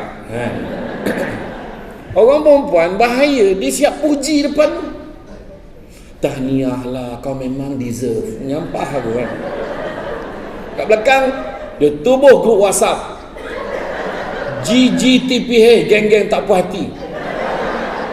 Masukkan semua orang, tok kawan masuk. Dia tak perasan budak anti manugerah semua masuk dalam tu. Meraung budak tu baca mesej orang ketuk dia, Allah Rabbul salah aku. Apa perasaan kita? Tak, sebenarnya kalau kita tengok balik, mana bagian syiar? Nak tak mengaku lah. Bagian syiar mana bagian syiar? Tak, saya tak nak tanya, nak tahu je. Bagian syiar mana? Oh, bagian syiar tidak dibenarkan datang ini. Bagian syiar mana? Tunjukkan kawan kita yang syiar mana? Mana? Siapa? Mana belakang? Mana bagian syiar? Oh situ. Bagian syiar. Tak, dia kadang-kadang bagian syiar dah tahu dulu tahu siapa dapat anugerah hikmat cemerlang. Dia dah tengok dah senarai nama. Ya? Dia tengok senarai nama tu, atas kepala surat tu sulit dan rahsia. Hello. Kau nak belanja apa? Apa hal? Aku tak faham. Kau nak belanja apa? Kau nak belanja apa? Kau cakap, aku tak faham lah. Tanyalah, kau dapat APC tahun ni. Mana je kau? Senarai kat tangan aku sekarang. Tak malu. Allah Akbar. Tak, saya nak tanya. Semuanya tengok. APC ni dapat apa? Pertama dapat apa? Tak, jangan nampak sangat nak duit tu. Pertama sijil. Semua sijil. Nampak sangat aku nak duit tu. Sijil dulu. Sijil penghargaan tu. Sijil anugerah hikmat cemerlang. Duit tu iringan, faham? Duit berapa? 1,000 kan banyak sangat pun. Bila dah tadi yang kawan yang syiar tadi dah telefon, kau ingat benda tak bocor ke? Semua tahu tak lepas tu? Tahu. Bila nak belanja? Tanyalah. Bila nak belanja? Bila nak belanja? Tu yang bila naik atas pentas terima, muka dah tak elok. Sebab modal dah banyak keluar.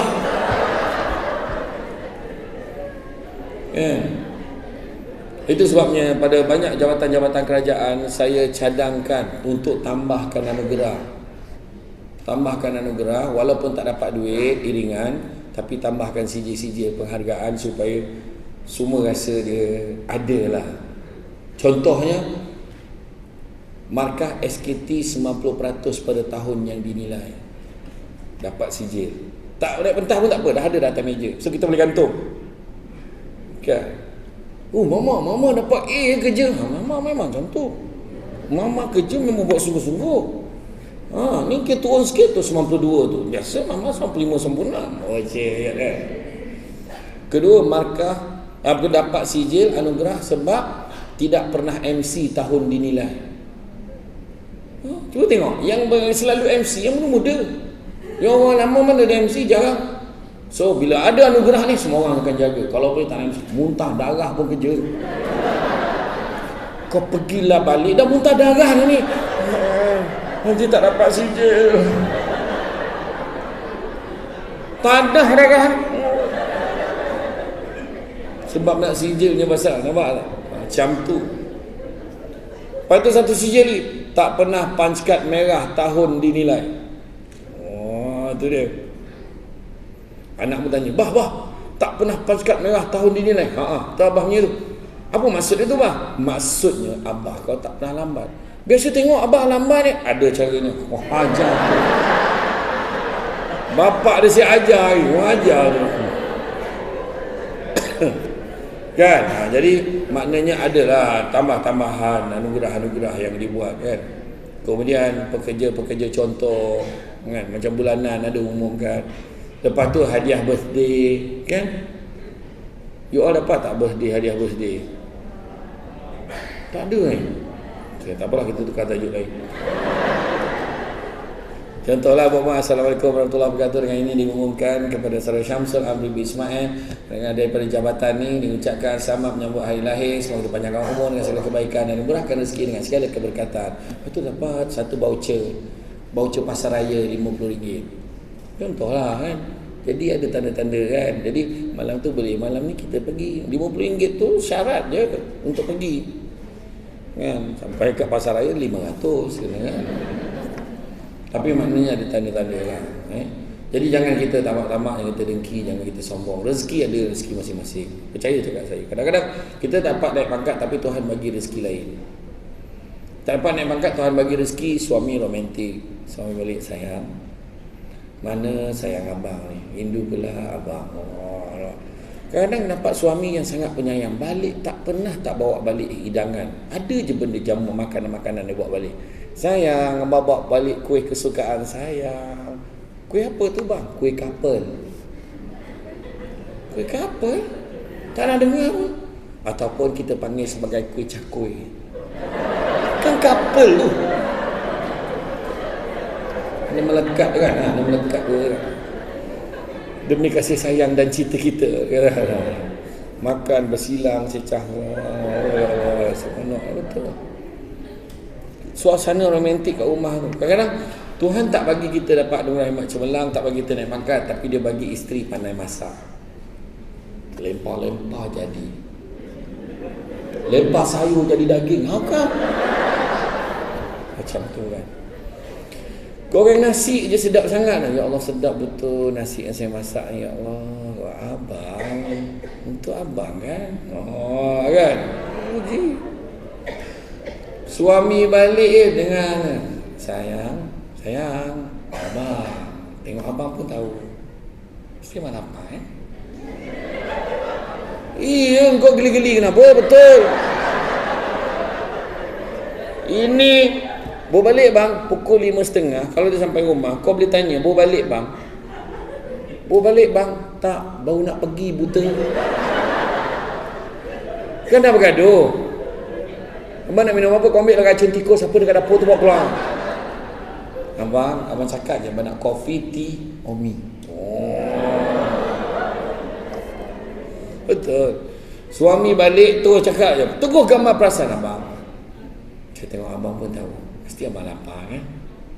Suami pula balas balik, sayang, abang tadi memang lapar, tapi bila nampak sayang, hilang lapar abang.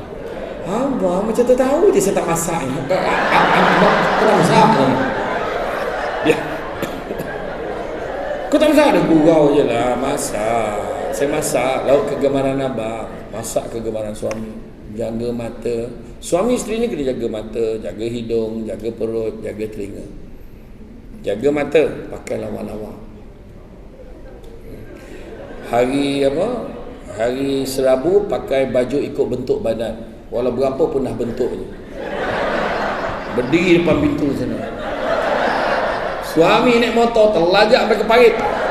Salah rumah aku ni. Hari Khamis pakai bikini, syak kain batik ikat tepi. Hari Jumaat pakai jaring. Contoh hari ni hari apa? Jumaat. Orang lelaki dia minyak, ni apa Jumaat, tak boleh lambat ni. Hari ni jaring ni. Dia dah tahu. Jaga mata. Kedua, jaga hidung.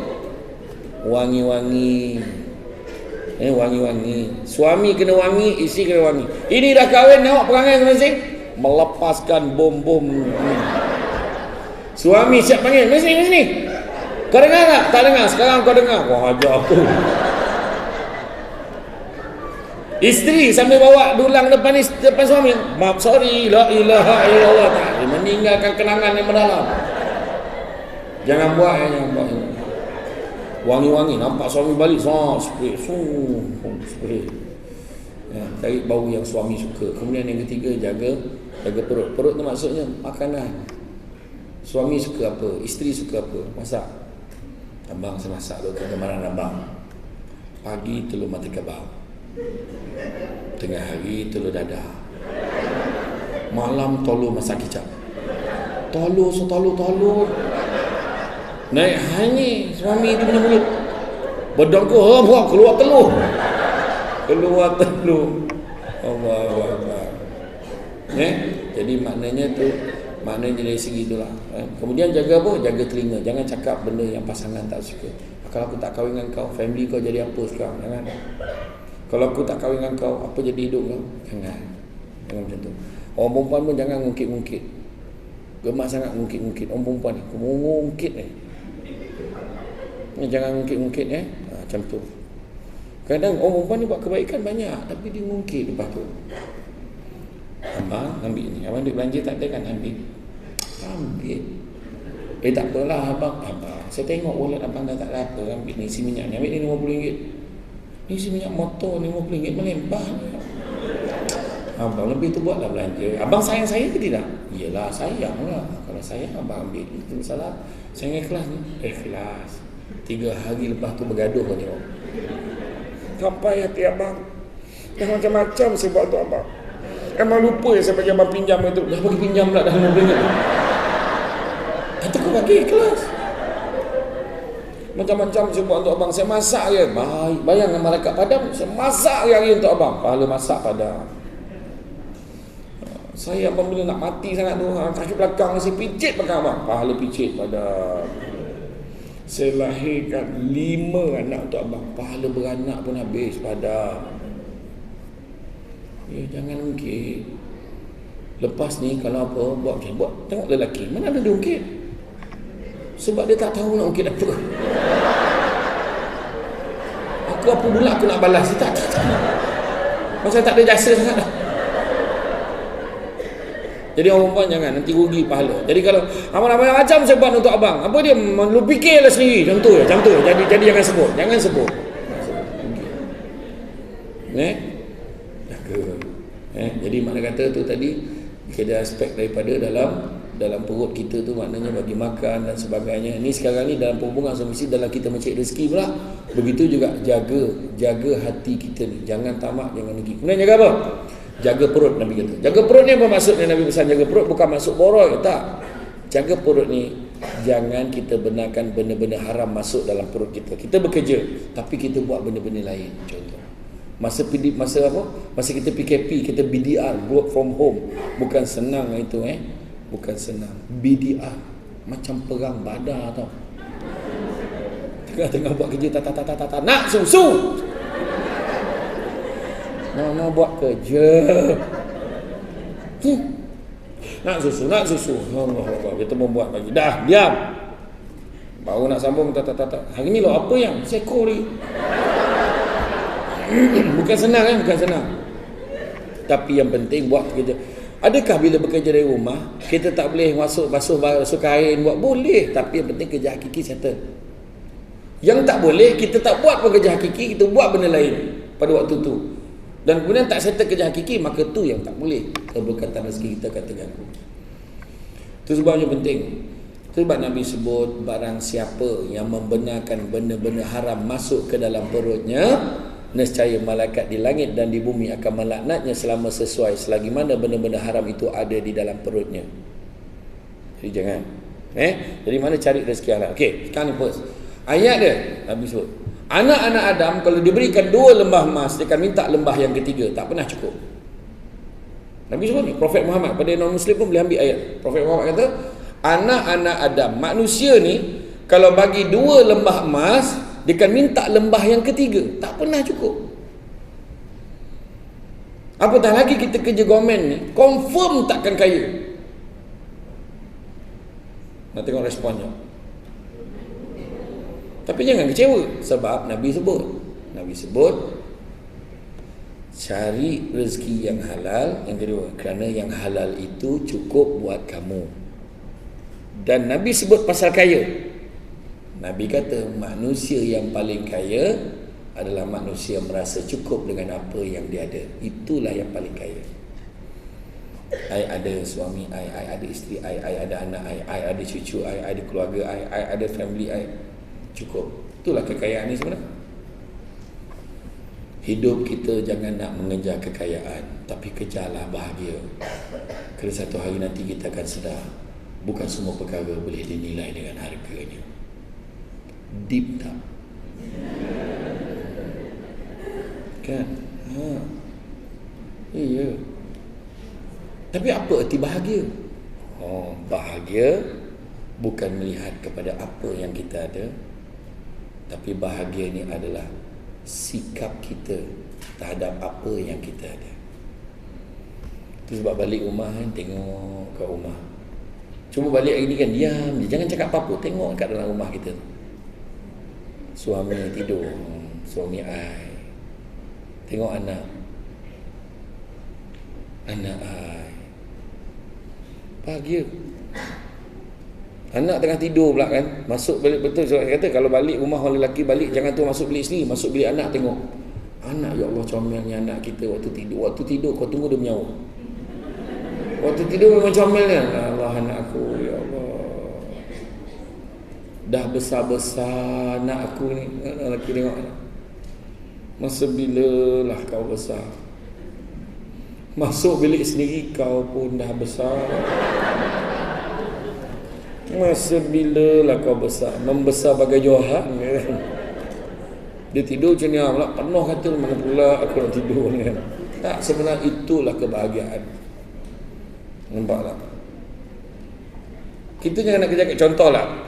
Tiba-tiba dapat satu keputusan daripada puan Zalizam, siapa tadi? Puan Zanizah apa?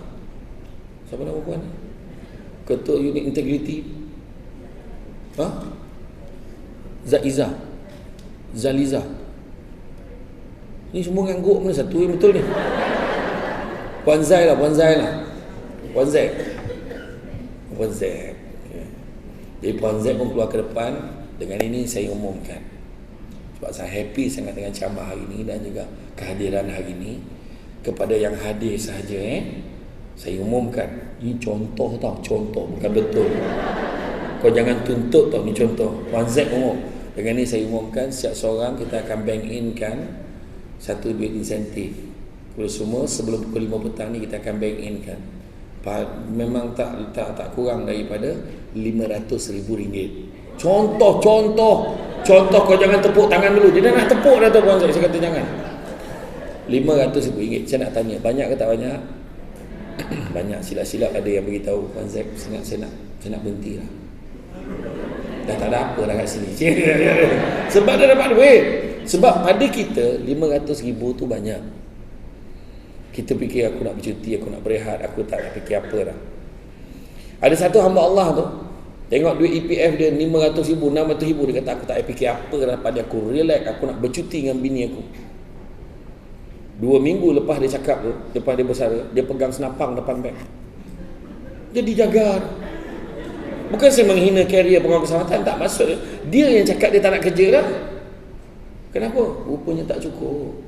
Anak-anak semua minta kat dia, anak kahwin minta dengan dia, anak-anak berniaga minta dengan dia. Jangan kita habiskan duit persaraan kita pada siapa yang dah nak bersara. Saya maklumkan ni, ingat, simpan untuk hari tua kita. Yang muda dengan sihat mencari duit, yang tua dengan duit mencari sihat. Simpan untuk hari tua kita. Pergi bercuti, pergi umrah, pergi haji, pergi. Kan? Anak kita, habis nak kahwin, anda tak mampu jangan kahwin. Yang sedap kau, kenapa yang susah aku? Macam tu je. Sebab pada kita banyak. Ada orang kaya, saya jumpa, ramai orang kaya saya jumpa. Dia boleh cakap apa? Oh, teruk Ustaz, sekarang dalam bank pening kepala saya. Kenapa? Dalam bank tinggal 10 juta. Kau tak rasa nak bunuh kau ni? Cuba cakap. Dalam bank tinggal 10 juta, dia rasa susah sangat. Sebab apa? Sebab dia dah biasa dalam bank ada 100 juta, tiba-tiba tinggal 10 juta, dia rasa susah sangat. Macam tadi kita sebut 500,000, pada kita banyak tu. Saya jumpa dengan seorang Datuk Seri tu. Saya biasa camah kat rumah dia. Saya kata, tu, agaknya mahal rumah Datuk Seri ni. Siap swimming pool, siap apa, kereta semua luar negara. Mana kita dalam negara? Tengok Lamborghini, ada Porsche, ada Jaguar. Saya baik ada Jaguar. Boleh saya parking sebelah dia? Jaguar Pro 2, boleh. Siap surau. Surau tu ada surau muslimin, muslimat, ada dua-dua. Dia ambil wuduk dia, cantik tempat semayang dia. Saya kata, Datuk Seri agaknya rumah ni mahal betul. Tak ada lah Ustaz, masa saya beli dulu murah lagi. Masa tu baru 4 juta, aku salah tanya ke salah jawab. Dia cakap. Dan dia bukan sombong tau, dia jawab tu memang betul, pada dia murah. Ada ni, saya camah dekat PKNS Shah Alam. Masa tu PKPB. Ustaz, kalau nak beli rumah, ini time ni Ustaz, rumah tengah murah kan Ustaz? Ya ke berapa Ustaz? Baru 1.2, 1.3, kau hilang akal macam aku ni. 1.2 juta dia kata murah. Nak buat loan macam mana weh? Kalau kita beli rumah tu pun memang rumah saja. Rumah saja, wayar tu pun terkeluar, tak ada lampu, tak ada kipas. Bang, makan bang, kau pergi kat dinding tu jilat. Akan je dinding. Tak boleh makan. Apa benda pun tak boleh makan lah. Mahal gila rumah. Kan? Ada seorang datuk dekat Kajang. Dia bagi saya makan satu kopok. Macam Ustaz, sedap tak kopok ni? Sedap. Betul lah, isteri saya cakap sedap tu yang kita orang beli kilang tu. Apa kau beli kilang ni? Apa kau beli kilang dia datuk? Orang kalau kopok tu sedap, kau beli banyak bagi semua orang rasa sudah. Kau beli kilang tu. Memang cannot bread. Kan, itu juga tu. Tapi itulah bahasa orang kaya. Itu je yang Nabi sebut tadi. Kan? Yang paling kaya adalah manusia yang rasa cukup dengan apa yang kita ada. Tengok orang tua-tua dulu. Makan dengan ramai-ramai. Itulah kekayaan. Kan? Duduk atas tikar mangkuang. Makan, adik tu makan. Oh, hidung dahi. Adik makan elok-elok. Tapi betul-betul pun makan sama lah. Makan sama. Sekarang semenjak ada meja marble.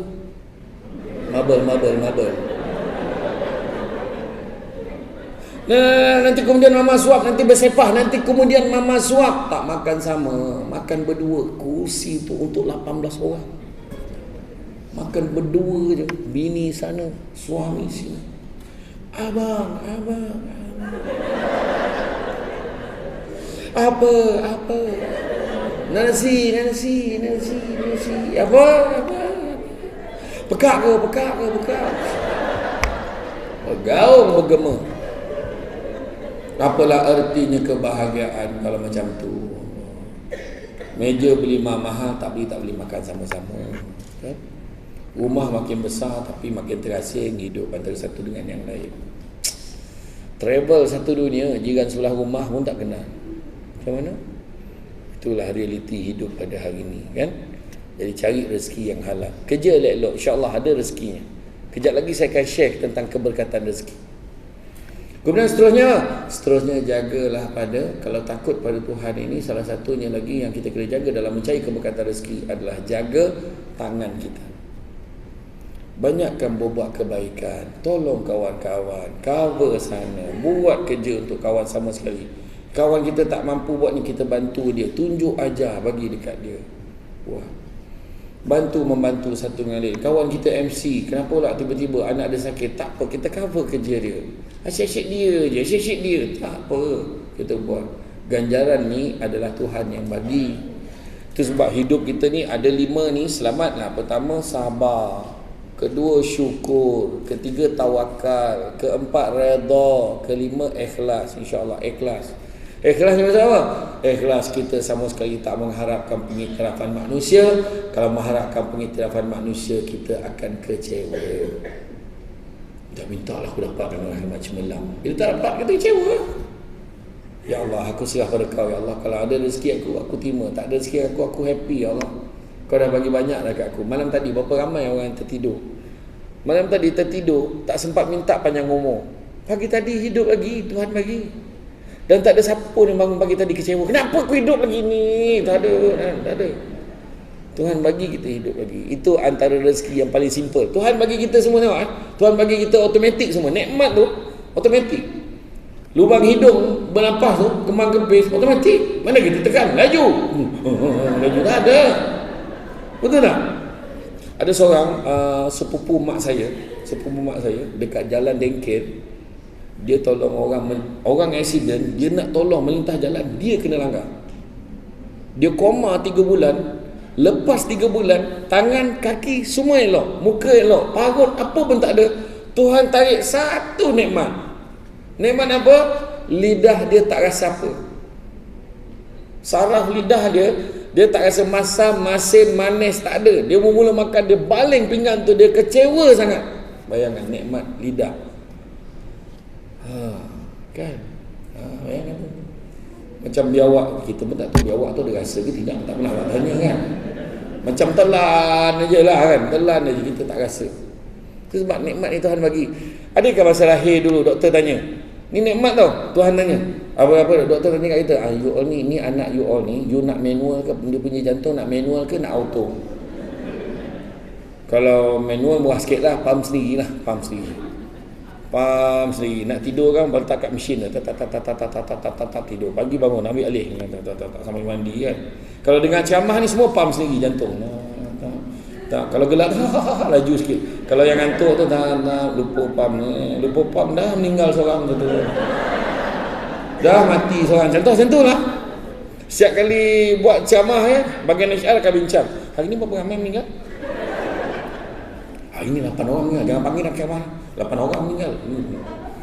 Adakah macam tu tak? Tuhan bagi kita semua nikmat. Masing-masing ada nikmat tu. Jangan kita pandang kecil tau nikmat. Lubang hidung tersumbat, tengok tidur marahnya. Aduh, hidung. Marah siapa? Betul tak kan? Itu sebab hidup kita jangan mongo. Jadi itu dalam bab dah tak larat dah ni. Dah tak ada dah terjemahan dah. Saya tahu. Terima kasih Jadi mana kata itu dari segi itu. Kemudian apa? Langkah kaki kita melangkah ke tempat-tempat yang baik. Jangan kita melangkah ke tempat-tempat yang tak baik. Pergi ke tempat kerja baik. Pergi ke negeri kenara kan, besok negeri kenara banyak ni, musim mengawan ni. Ada je orang kahwin kan. Pergilah. Pergi tu tak silaturahim, jumpa saudara mara, itu tempat yang baik. Pergi dengar majlis ilmu, tempat yang baik. Nabi sebut barang siapa mengikuti jalan-jalan ke majlis ilmu, maka Allah akan anugerahkan kepadanya jalan-jalan ke syurga. Amin. Kan? Jadi mana pergi tempat-tempat yang baik. Jangan pergi tempat-tempat tak baik. Nanti juga kenapa dia masa bila dia meninggal? Dia meninggal waktu tengah bersiap nak pergi masjid. Kan? Bila dia meninggal? Baru balik dari masjid. Bila dia meninggal? Kat masjid. Bila dia meninggal? Tengah sujud. Ya Allah. Mana nak? Mati tengah sujud ke mati tengah karaoke? Mana nak? Tengah sujud lah. Bayangkan tengah karaoke. Betapa ku cinta. Apa hal keras? Yang seorang tu kat meja tu, kat kedai tom yum. Aku rasa dia lupa lirik. Yang seorang tu, saya kunci lirik itu. Sama yang pening kali. Gila kan. Rupanya mati pegang mikrofon. 1 bulan tak habis cerita. Masa usung jenazah pegang mikrofon lagi. Mati tengah sujud nak tak? Tapi jangan imam. Bayangan imam tengah sujud mati. Allahu Akbar. Habis nafas yang last. Yang makmum ni Allah. Lamanya sujud. Yang seorang tu siap tinjau. Belum lagi weh. Yang seorang tu dah tengok. Weh, apa? Lama sujud. Weh, dalam semayang tak boleh cakap. Yang seorang nasib baik aku tak cakap. Sama. Rupanya dah mati. Rusik imam mati. Sebulan tak habis cerita, 2 bulan tak habis cerita. Meninggal tengah solat. Itu antaranya lah.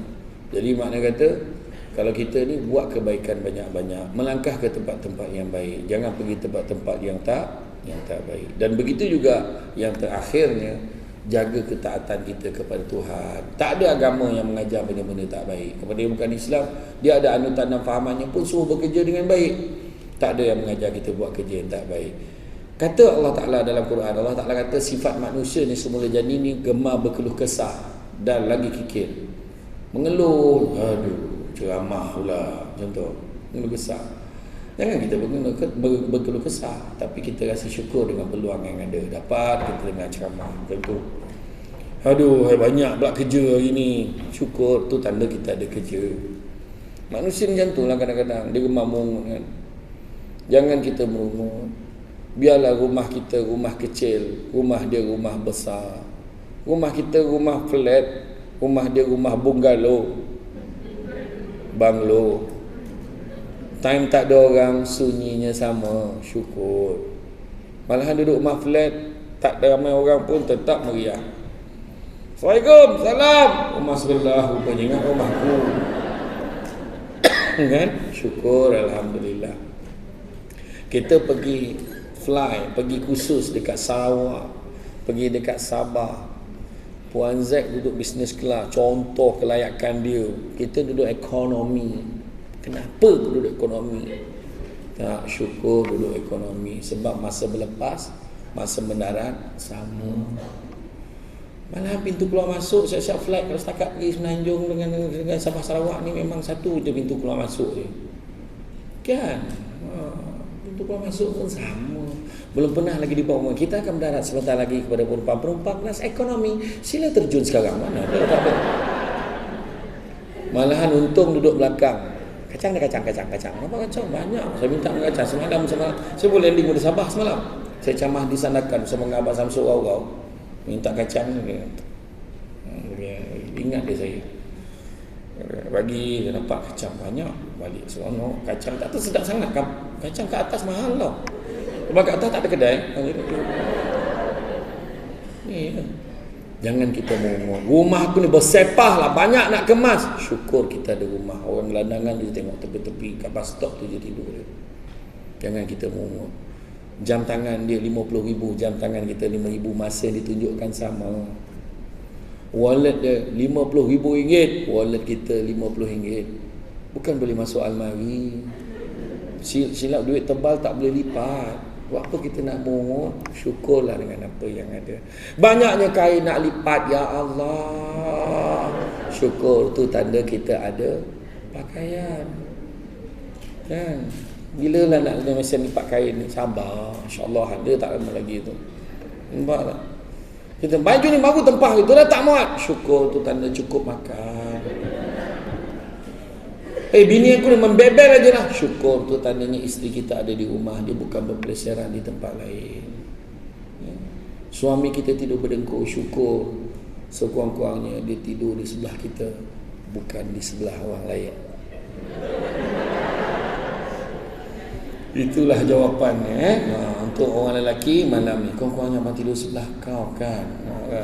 Orang lelaki ni dia tidur memang mencabar sikit lah. Mencabar sikit. Dulu memang saya sendiri pun terperanjat dengan dengkuran sendiri. Dia boleh terperanjat sendiri, tak tahan. Saya balik aku seorang dekat bilik ni, kata kan. Ya, makin penat ni makin teruk. Saya pernah tidur dekat bilik saya masa tu jadi juri pidato. So yang kawan saya seorang pun tidur sebilik dengan saya. Saya kata, "Bang, kau tidur dulu bang." Mana pula? Kau tidur berengkuk biasa tu bang. Kalau okey dia. Betul tu bang. Mana tu tidur dulu. Saya pun bawa nota tengok dia dah tidur, baru saya tidur. Lepas tu pukul 4 pagi saya dengar ada orang mandi. Dia mandi. Lepas tu dia keluar bilik air. "Woi, memang betul aku terjaga tadi, terperanjat woi." Dia kata kan. Langsung tak boleh tidur, dia kata. Iya. Ada yang bunyi mengunyah. Nyam. Ada bunyi ngasah gigi yang krik. Woi, tajam gigi ni kau. Ya Allah. Ada yang bunyi sombong kapal tu, duduk. Dia mungkin kerja maritim tu, tahu.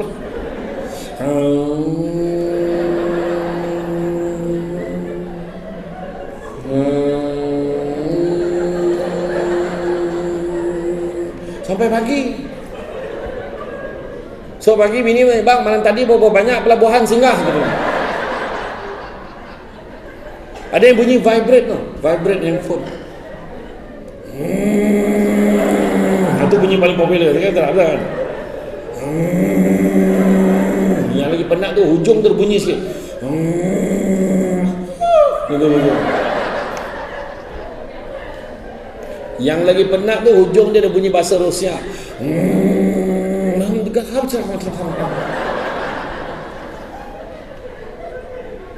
Orang perempuan pernah tak dia tak boleh tidur, suami dia berdengkur, dia sampai duduk tengok suami dia tu, pernah tak? Pernah tak? Apalah kau tanggung ni bah. Dia sampai climax tu, dia sampai kat chorus. Bila chorus tu dia sampai, dia macam tersedak sikit, lepas tu dia senyap sampai pagi. Wah, itu memang jarang-jarang dapat tu.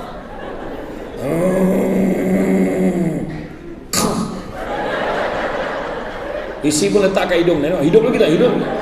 Hidup lagi. Jadi sebenarnya ada seorang makcik dekat Rembau tu, dia kata tak adalah masa lain yang paling makcik tinggal kat pakcik kau time tidur lah.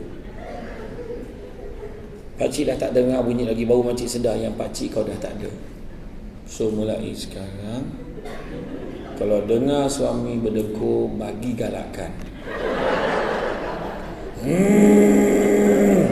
Teruskan bang. Okey, jadi yang saya janjikan tadi supaya tak akhirnya 7 tanda keberkatan rezeki. Ada 7 tanda keberkatan rezeki. Pertama, sikit rasa cukup, banyak boleh kongsi. Itu pertama. Maknanya sikit rasa cukup, banyak boleh kongsi, boleh sedekah, boleh tolong orang. Yang kedua, apabila rumah tangga dirasakan stabil. Itu kedua. Gaduh, selisih faham sikit-sikit tu biasa, tapi boleh diatasi. Ketiga, apabila anak-anak menjadi dalam bidang dia, akademik dia bagus, kadang-kadang dia tak bagus akademik, dia bagus dalam bidang kemahiran. Dia tengok aircon tu, dia tahu ni belum on ni, dia tahu. Tu tak payah belajar kau nak tahu benda tu, tak payah belajar, tapi dia tahulah.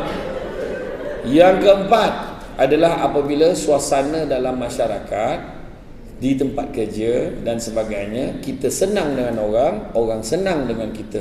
Itu tanda keberkatan rezeki. Kelima adalah apabila kita mudah melaksanakan perintah Tuhan. Keenam, apabila rumah kita seringkali diziarahi. Ada je orang datang rumah. Ini tak termasuk tin Shopee. Itu tak termasuk. Itu kau yang order, faham? Dan yang ketujuhnya adalah apabila doa kita mudah dimakbulkan oleh Allah Subhanahu wa taala. Jadi ada apa-apa soalan nak tanya?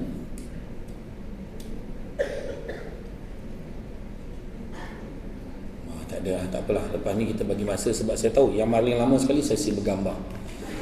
Tak apa, gambar tegak RM100, gambar bawah RM150. Tak adalah.